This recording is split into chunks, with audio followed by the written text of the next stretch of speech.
What's up, guys? It's your boy P Fitz Robin here with the RTB group and the No One Gets Over podcast. We're gonna do the Raw and SmackDown review today. Pretty good shows. But like I always say, I'm here, you're here. Let's do this. Raw started off. We get an opening segment with Moment of Bliss,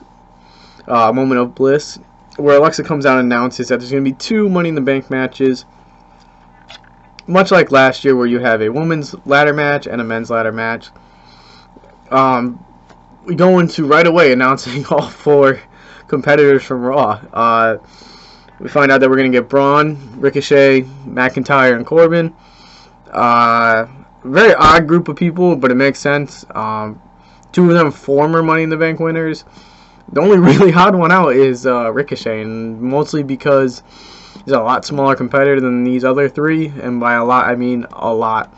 The guy's about my height. I've met him, maybe an inch or 2 taller than me, but a fairly smaller, stature-wise at least, wrestler. But it makes sense to be in this ladder match. He's a great high flyer. He's going to have a lot of spots, I think, in that match, and it's going to really show the main roster crowd what he can really bring to the table. We get a little bit of back and forth, and we get some character out of Ricochet. We know him as the one and only, and we get to see him talk a little bit in NXT, but this is really the first time in main roster that he has a live mic in his hand, and he does nothing but produce. He instantly shoots out on Baron, calling him kind of a failure, but is interrupted by Drew, who tells him to either shut up or man up. The segment kind of ends. It's kind of a weaker segment, and it has nothing to do with the characters in the ring. It's just kind of written poorly. You're getting a tag match between Bray and Ricochet and Drew and Baron. This Drew Baron feud is starting to brew up a little bit nice. You see that Drew blames Baron for his loss in the triple threat matches and says that Baron stole his victory and that should have been his opportunity, because with that opportunity he would be facing Seth Rollins at Money in the Bank compared to AJ Styles. We go right into the match right after this segment, and it's pretty good match. We can see Ricochet really prove they can hold his own against the other bigger competitors, but ultimately the match ends when there's a blind tag after a Glasgow kiss on Ricochet, and Baron ends up coming to the match, and Drew turns on Baron. Kind of expected. Drew ends up leaving the ring, and with Baron being punched directly in the face by Drew, Braun and Ricochet get the win. Overall, it was a pretty decent match. Would I write home about it? Well, I write for a living here, but it's not the first match I probably show people that have never watched wrestling. But all around good. The next segment we got is Usos make their way to their ring. They seem to be sporting a newer entrance music, kind of like R-Truth. They're coming out with mics and challenge the crowd. Couldn't really understand them, but it's pretty good. And then we get their opponents for the night, and lo and behold, the Club are on Raw. Superstar Shakeup is still in effect, and I guess with the Fox deal, I'm going to assume that we're going to see more and more people switching brands, and I think it's going to be a more active thing where feuds are going to be written based off of which TV broadcaster is going to want them, which is going to be kind of exciting. I like the brand split. I don't think it should end, but I don't need to see 10 guys on both shows constantly. Like, I don't need to see Seth Rollins jump from SmackDown and Raw every week because both TV companies want him. But I think that if it's for a couple months, 3-month stints, I'm okay for it. Get 2-3 good feuds out of it, and then they can keep switching. I'd be okay with that. Keep all the titles the same, so both shows have a main title. And then maybe down the road, once the Fox deal is kind of more in concrete, then you can get a true brand split where we kind of have an interwar between WWE Raw and WWE SmackDown. Just some of my thoughts right there about that. But it was a good match. I mean, it's been a while since we've seen the Club on TV. I'm a big club fan are the Good Brothers, Doc Gallows and Machine Gun Anderson, or Luke Gallows and Carl Anderson.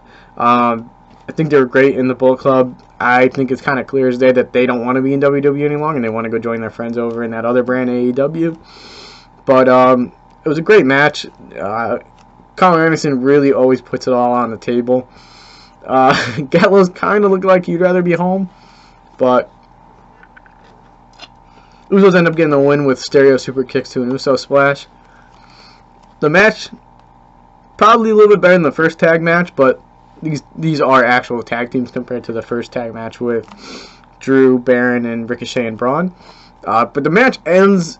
What happens afterwards is a little stranger than the actual match, and the reason why is because Usos grab the mic and are laughing and say that they got something to show us and to really, keep your vomit in your mouth. And for older fans or fans that grew up in the Attitude Era or the Ruthless Aggression Era, you were expecting a lot. I mean, I was expecting a little something more than actually happened. And what we get is a video of Dash Wilder shaving Scott Dawson's back, and they're both in towels in the showers. I mean, I get it. It's kind of weird. Yeah, I see what they're playing with and treading that line.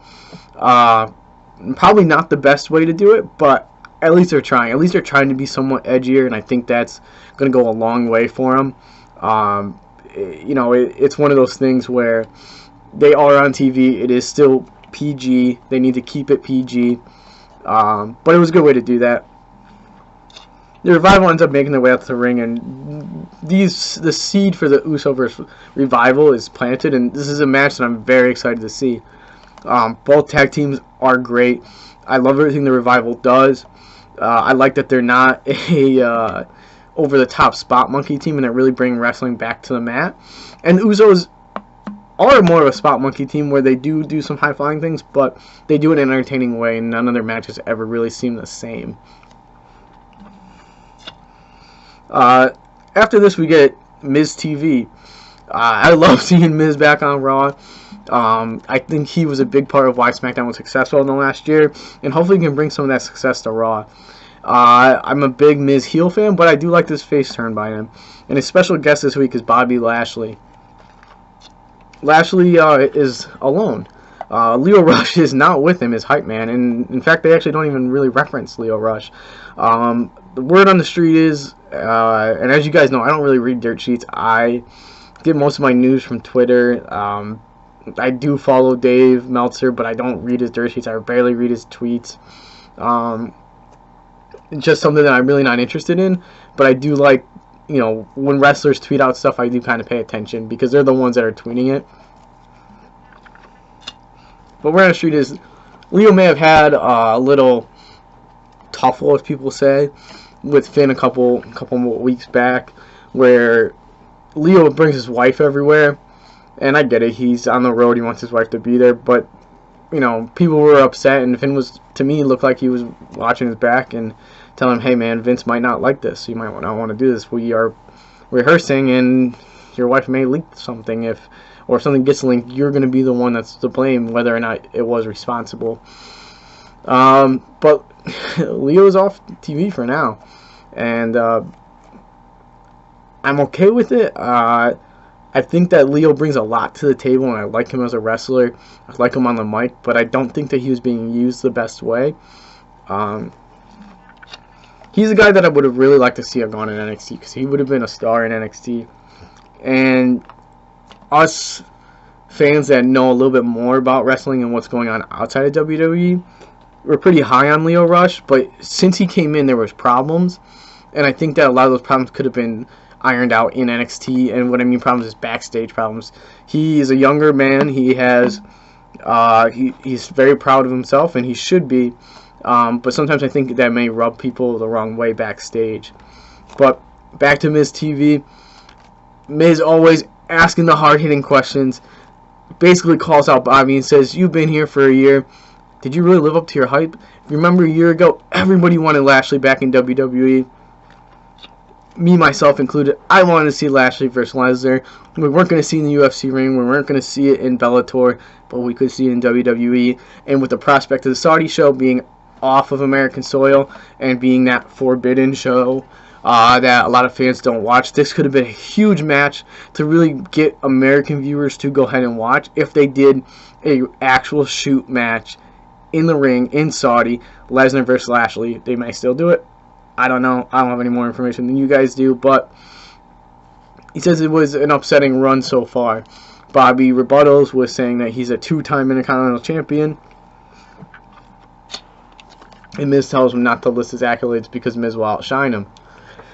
This is true. The weird thing is that why didn't Lashley bring up his ECW reign as champion? I understand that Vince pretty much always hated ECW as far as, you know, Vince doesn't like any other promotion's title. They don't mean anything to him. So having this third brand that they had as ECW for a while, that title never meant as much in WWE as it once did when ECW was just funded by WWE. But it would have been nice if they did an homage back, homage back to the ECW time on Sci-Fi, because as a lot of people didn't like it, I enjoyed ECW watching there. I know it wasn't the same as the original ECW, but me, you know, when ECW was on TV, I was a lot younger, and to be honest, I didn't watch a lot of it at 3 o'clock in the morning or whenever it came. I had to watch a lot of it through videotapes. So them at least referencing it for him would have been great, because I think he really was one of those standout talents of that ECW Sci-Fi brand. What ends up happening is we get a match between Bobby and Miz, and Miz really holds his own in here, and he's really shining, and that's good for Miz. I think in the next year or so we're going to see a huge push for Miz. It's always been said that you know, Roman's going to take that spot, that void that Cena may have left. But Miz really could and should be that guy. Whether he's a face or a heel, people love him, and I think he connects, especially now that he's an actual father. Again, I said it before, I like heel Miz, but for the time being, and when the time away that Roman was for his leukemia treatment and his movie star introduction to the Hobbs and Shaw movie, Miz could have really carried that mantle for them as that top face, and I think they kind of did it. Roman came back sooner than probably expected, which is great, but I think as a top face, besides maybe Seth, Miz should be that top face on Raw. And you know, this is a great match. Bobby is an unreal specimen of character. The guy is massive. He's probably got the biggest traps I've ever seen. He's probably one of the few people that make Lesnar physique-wise look smaller. Not that Lesnar's small by any means, but the match ends up trying to be... Well, Shane comes out and tries to interrupt Miz. Miz is no-selling him, which is great. Let Miz focus in on the match. The only time that this distraction actually becomes apparent is when Shane actually shows a picture of Miz's father on the Titantron. This ultimately costs Miz the match, and he gets speared by Lashley. Great match. We end up getting, after the bell rings, Lashley and Shane camaraderie, and can't talk today. They ended up really laying a beat down on Miz. Shane ends up getting a nice headlock hold on the Miz and actually makes him pass out.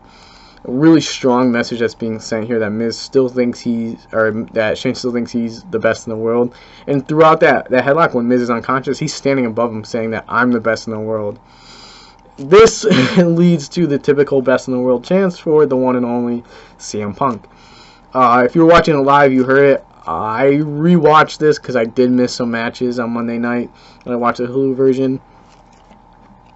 But I to be honest, skipped over that part on the Hulu version, so I don't know if that was edited out or not. But yes, we all miss CM Punk. CM Punk is the best in the world and probably still could be. But it was a great match. We end up getting later on in the show that Miz challenges Shane to a match in the ring, and we get a steel cage match for Money in the Bank. Another big addition to the show that I'm going to. I can't wait. This card is one of the best cards in the last 3 years for the way it's lining up. But after the Miz and Lashley segment, we get the Viking Raiders coming out. They're finally going to have a match against Lucha House Party. Great showing by Warbeard, Hansen, and Rowe. These guys are the real deal. I like them. I like their character. They're trying to make this work with the Viking experience, Viking Raiders. They're trying to do what they need to do here, where show everybody in the ring so they forget about the stupid name change. And Lucha House Party gets the loss here after a Viking experience. The move, not the team. Viking Raiders hits a Viking experience.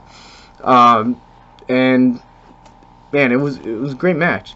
I'm still waiting to see the fallout. The move fallout from the Raiders.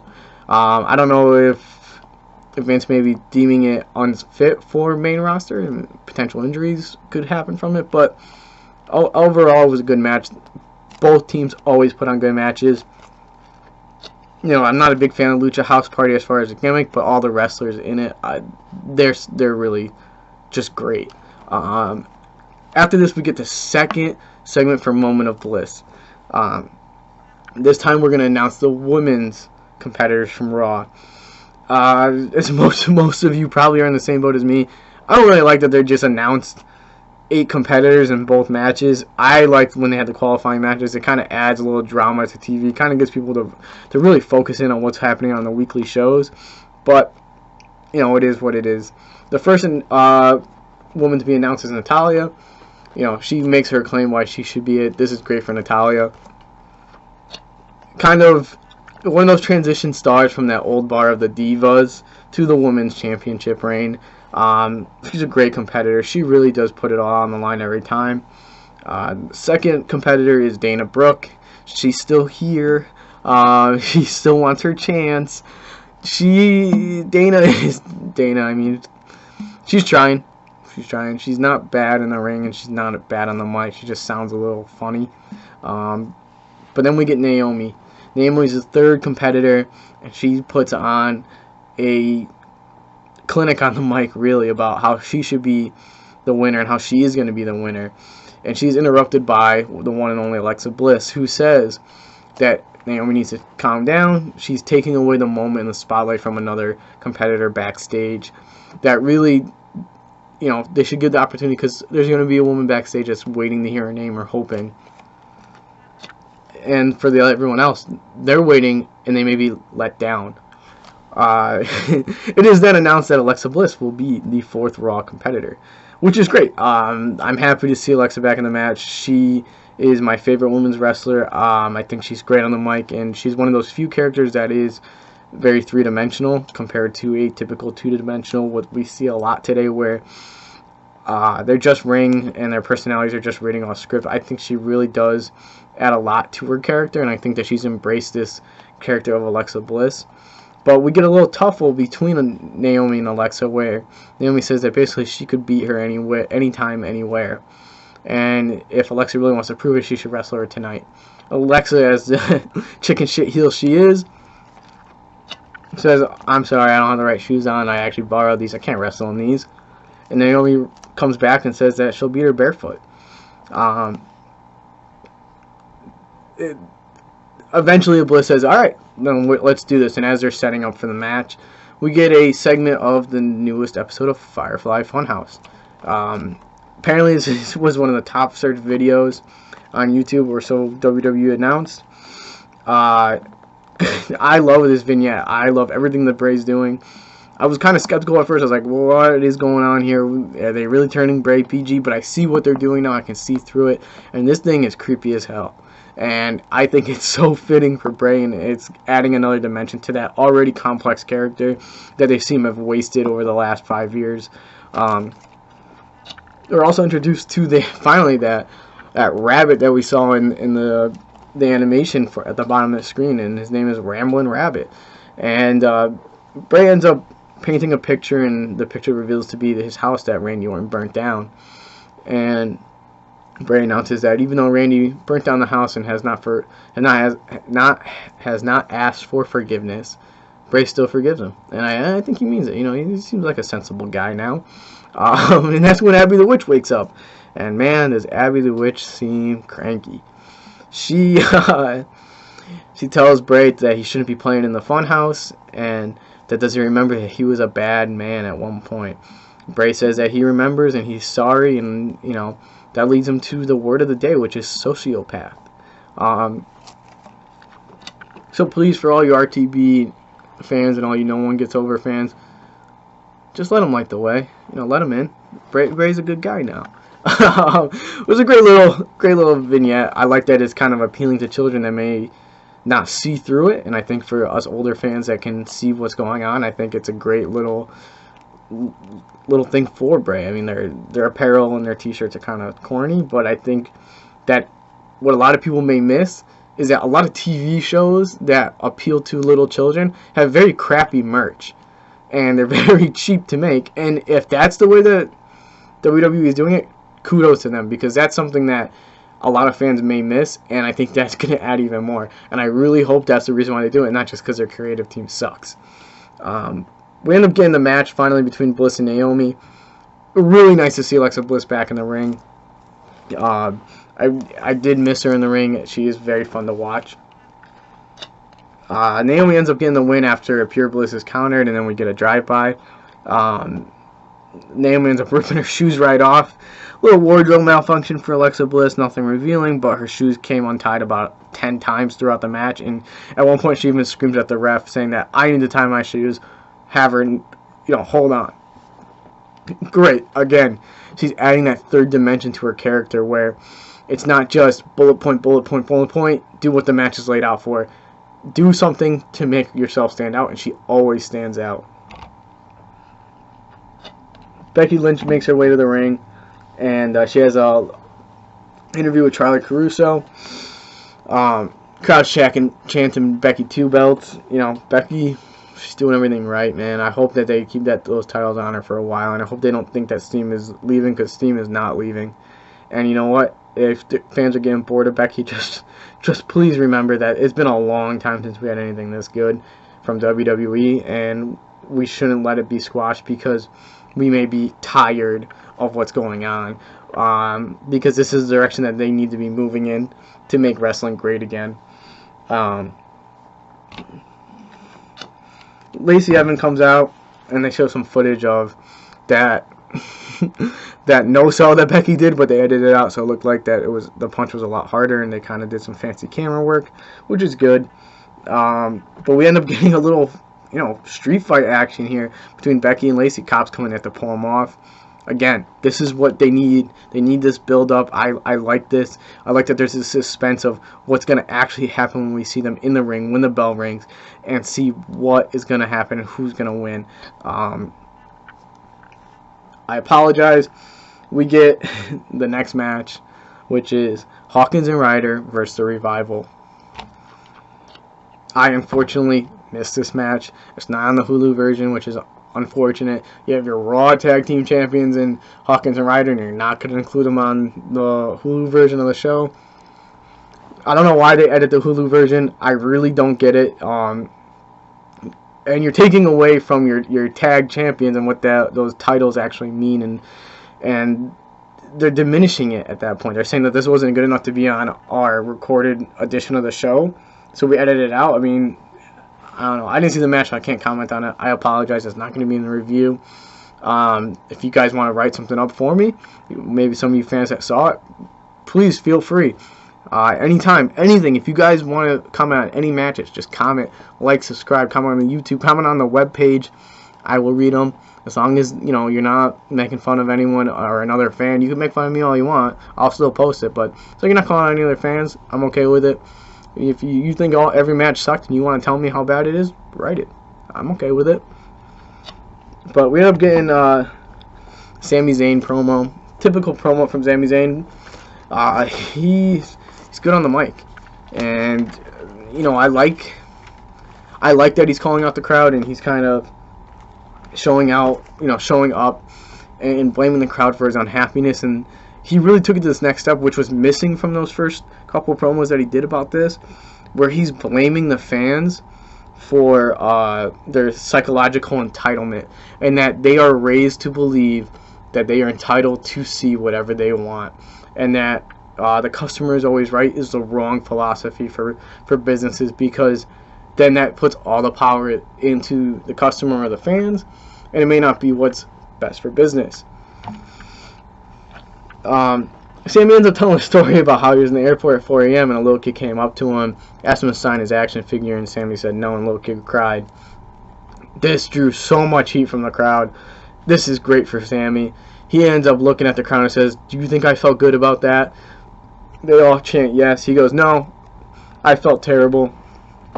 But he says he felt terrible because this 4-year-old was already being shown the groundwork for how he should be entitled, and how, you know, he's being raised that he should just do what he wants, and that he deserves Sammy's attention at 4 a.m. to sign that autograph. It's pretty satisfying. I like it. He says he wants to be the critic of the critics, talking about the crowd. And if this is the way they're going to do it, this is good. We just need to see Sammy in the ring wrestle, hopefully once in the next month. Hopefully he has a match, maybe at Money in the Bank. If not, hopefully he comes out and attacks someone, because I think that would be really good. We end up getting Samoa Joe. Samoa Joe calls out Ray. Says that Dominic should be ashamed of the beatdown that he gave to his father at WrestleMania. And it ends up being a pretty good match. Samoa Joe took what looked like a really stiff DDT to the head, and he may have been dazed from it. But Ray ends up getting the win. Great match. I mean, these two guys, they're legends. You know, Joe spent a lot of his career in TNA, a lot of his career on the Indies. And unfortunately, he didn't come to WWE earlier. I don't know what they weren't seeing in him, because the guy is great. He's money. He can talk. He had a little mess up, but the way he carried it on, he didn't focus in. He just kept rolling. And that's what true professionals do. It's kind of funny seeing after the match, Dominic comes out and congratulates his father. That clearly wasn't planned. Ray's a little startled, and but I think it's good. I mean, it's that nice moment for Dominic to be out there and to see his father. The only thing is, the match ends in a roll-up sunset flip, and Joe is right underneath the ropes. I don't know why he didn't just reach out and grab it, but it is what it is. Finally, you know, Raw's last segment was the actual contract signing between AJ Styles and Seth Rollins. Man, was this full of AJ Styles, and this was great. AJ Styles showed what he can do on the mic. He's been known not to be a great talker, and he does a lot of his talking in the ring. But you know what? When he's given a platform, he does perform. He may not be the most articulate talker, but fuck, he's from the South. Like, he's playing, whether he's playing the game or not, he's doing everything he needs to do. He's AJ Styles, and he's keeping things simple, and he's keeping things moving. You end up getting this little tussle how everyone kept telling people that Seth Rollins is going to be the next Styles, that he's bigger, stronger, faster, but he's still going to be the next Styles. And that's when Rollins says, I don't want to be the next Styles. And he goes, I want to be the only Seth freaking Rollins. Man, a lot of tension in the ring. Seth barely talked, and that's all he had to do, because he's a champion. And they're kind of really making this dividing line where Styles is the heel. And I like Styles as a heel. I kind of would have preferred Rollins as a heel in this, but I'm okay with it. It ends up ending where Styles hits a phenomenal forearm and actually puts Rollins through the table, and that ends Raw. Again, one of those amazing times in Raw. For an overall decent show, it did have its highs. On the SmackDown started with a Kofi promo announcing that in the Money in the Bank it would be Kofi versus Kevin Owens. That all Kevin Owens had to do was ask for a match, and he would have given it to that. He's a fighting champion. Kevin Owens comes out and starts calling Kofi the subpar champion. That, you know, he's not cut to be that champion. That's when Xavier Woods ends up attacking. Owens ends up laying out Xavier Woods. Looks like he hurt his back. Oof, did not look good. The first match on SmackDown, we end up getting Becky versus Bayley. Bayley's announced as a first SmackDown competitor at Money in the Bank. This is a heavy match. These are two of the best pure wrestlers in the women's division. Becky it looked like she tweaked her knee. Did not look good in the ring when it happened, but she carried through. Becky ends up getting the win, and I don't know. Could this be a heel turn for Bayley? I hope so. Or maybe even more like a tweener where she comes out, but when she's, you know, still face, and then she's in the heel, you piss her off, then she's gonna turn into that heel, and that'd be great. You get a vignette backstage. Another one of these dark Aleister Black things. I don't know where they're really going with it, but I like it.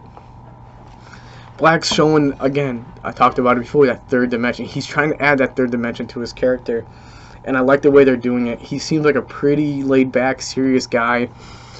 We know if you follow his clothing line or what he's associated with, he's got some pretty cool ideas, but it was an overall pretty good promo by him, and I think he's really showing that he could be a top guy because he can do it all.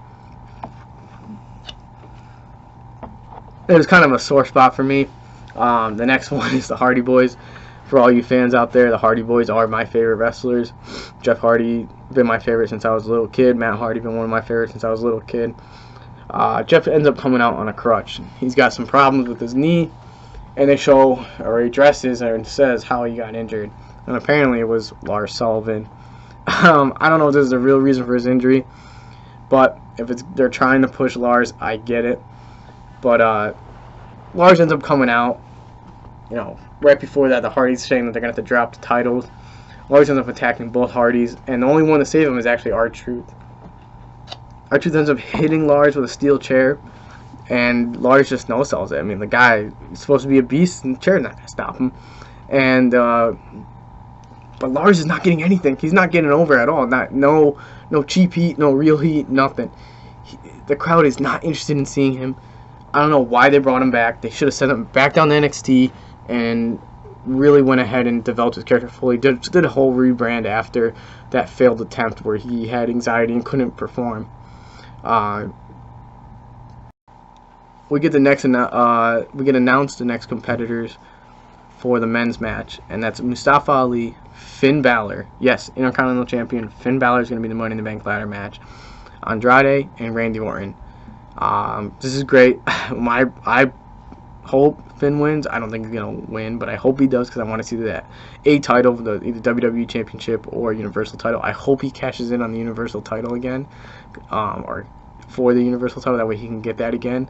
That'd be great if a couple months from now, maybe at SummerSlam or Survivor Series, he cashes in on Seth, the man who injured him when he first won the title, and it all comes around.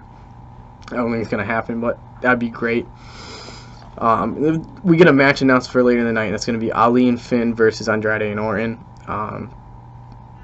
Next, coming down to the ring is Asuka and Kairi Sane, accompanied by Paige. I said it before. I love this matchup with them. I think Paige could be a great mouthpiece. She clearly knows the business. It's unfortunate that she can't wrestle anymore, but I think it's a good pairing. They end up fighting two Joe Bears. The Joe Bears are really green. I mean, really green. You know, good for them. They got shine on a national broadcast like that. But you know, if you're gonna have a tryout at WWE, and I can't say because I've never had it or never been in the ring like in that situation, but you best make sure that you sell, especially if you know you're gonna come in as a Joe Bear. And unfortunately they didn't, or they weren't good at it. But this really was more about having the Iconics on commentary than the actual match. Kairi Sane ends up hitting an insane elbow, gets the win. After the match, we get a cut backstage, and Mandy Rose is talking to Sonya, and she announces that she's got great news that, you know, they've been selected for the Women's Money in the Bank match, but only one will be able to.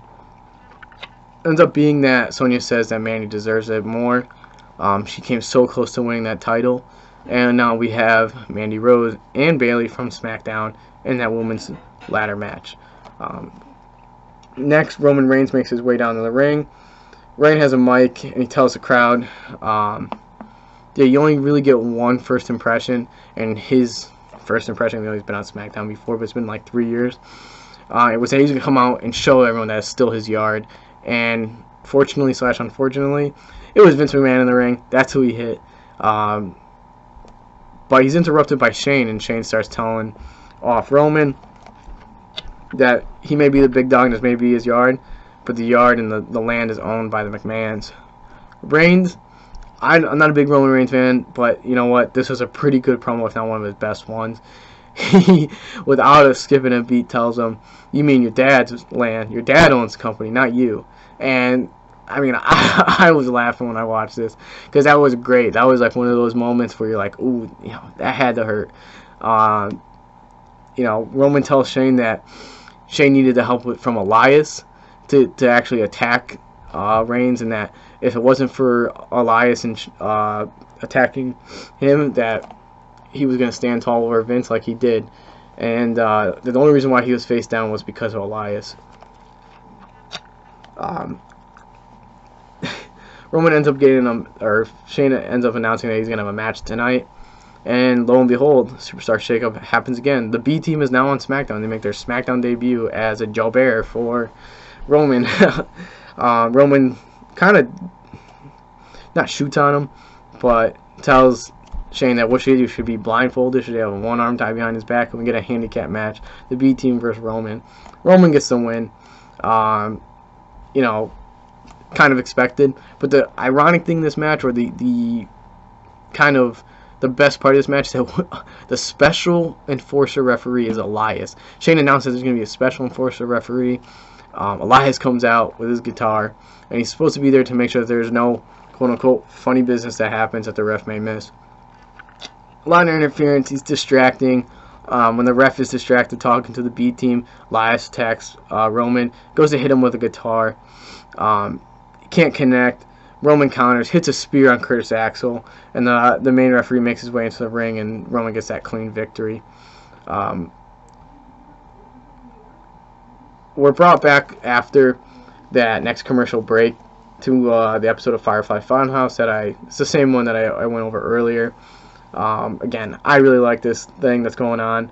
I don't know if everyone gets it, but like I said, I think it's great. And once you really start unpeeling the layers, Bray is such a complex guy and such a complex character that smarter fans, and I don't mean that to diminish any other normal fans, but you really need to pay attention to what's happening in these vignettes for Bray. And when you do, you're like, wow, that all right, that makes sense. That's good. Finally, we get the tag match between Ali, Finn Balor, and Randy Orton and Andrade. Man, Andrade comes out, says that he has no respect for Balor, says that you know, that ends up even shooting on Orton. He comes out and he says Orton may be a 13-time champion, but if he wants to learn to do something in the ring, he should tag Andrade in. This is great. This match, an underrated match. Again, like I said earlier, not one of those matches that I would show a first timer, but to someone that understands wrestling, this was a great match. It ends up ending when Finn Balor goes up for a coup de grace. Zelina Vega comes up and distracts him. Balor ends up getting a sling blade, which sets up for an Ali 450 splash. Finn Balor and Ali end up getting the win, and Orton tries to attack after the match. However, Ali is able to toss Orton out of the ring and end the attack. We also get announced the final two competitors in the Money in the Bank match for the women. Those final two competitors are Ember Moon and Carmella. Pretty good. It's shaping up pretty good. We're going to have Natalya, Naomi, Dana Brooke, Alexa Bliss, Mandy Rose, Bayley, Ember Moon, and Carmella. A lot of these wrestlers can wrestle. Kind of, the two weaker wrestlers would be Mandy and Dana. I think Carmella's made a strides improvement since she's been on main. But I'm excited to see this. This is going to be a fun match to watch live. We end up getting the Kevin Owens show. This is kind of what's going to end out the night for SmackDown. But his guest is going to be Xavier Woods, who doesn't show up. Basically, Kevin Owens starts calling out that Kofi needs him. He needs him to take the burden of the title away from him. That Kofi's over his head. And again, he calls out for Xavier, who doesn't come out. He ends up pulling out an Xavier Woods action figure. Puts little Woodsy, as he calls him, on the table or on the chair. Says, "You look lonely, you need a friend." Pulls out a Big E action figure with his knee taped up. This was great. I I'm sure for the fans in the stands, if I don't know if it was broadcast on the Titantron, but it probably was a little confusing to understand what he was doing. But it was great for TV. Eventually, Kofi comes out and takes his shirt off, and him and Owens go right after it. Kofi's showing this newfound aggression, which is great.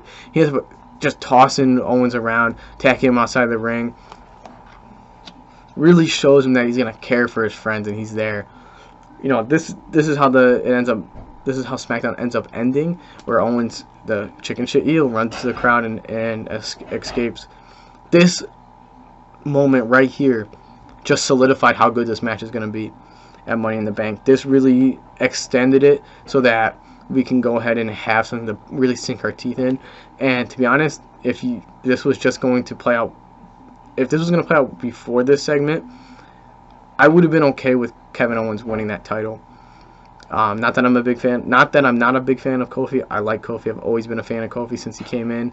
Kofi and New Day is great. The New Day is great. Each character individually doesn't lack anything, but they're not as entertaining without each other. This proves that Kofi can be. This aggression that he showed really, really, really adds that third dimension of his character, and I like the way that he's going as, I had the title, I won it, I waited, and I'm here, and I'm not giving it up. Really great segment. Good shows, not better than last week's shows, but improving. I can see that there's groundwork being laid. Let me know what you guys think. Like and subscribe to the channel. Leave a comment. The reviews will be up later tonight on our website, NOONEGETSOVER.com. Let me know what you guys want. If you guys like the way we're doing this, let me know. We might have a special guest on Friday. We might have to move the podcast over to Saturday. But regardless, this week in the NXT 205 live review, we may have a special guest. Maybe another member of RTB. I have to find out. Hopefully. But let me know what you guys think. Remember, no free plugs and no one gets over.